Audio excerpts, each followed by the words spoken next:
Capricorn কালপুরুষের 10th house. 10th is not negative at all. কাজ ছাড়া খাবো কি?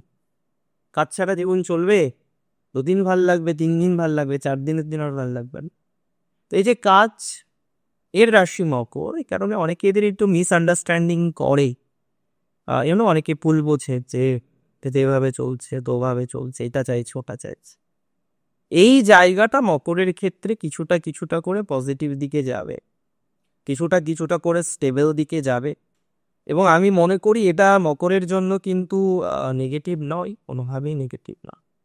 মকরের একটা কথা সবসময় মনে রাখবেন, আমি বলে দিচ্ছি, যে আপনার নতুন প্রাপ্তি এ মাসে আছে এবং প্রাপ্তিতে বাধা কাটবে। তবে প্রাপ্তি মানে শুধু লটারি ভেবে বসে থাকতে হবে।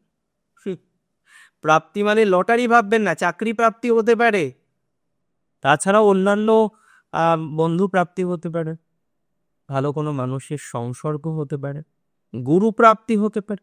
এমনি তো আপনাদের 7th জুপিটার, জুপিটারের অ্যাসপেক্ট তো আপনার জীবনে থাকবেই, তাই না? এটা আপনার জন্য ভালো প্রভাব দেয়।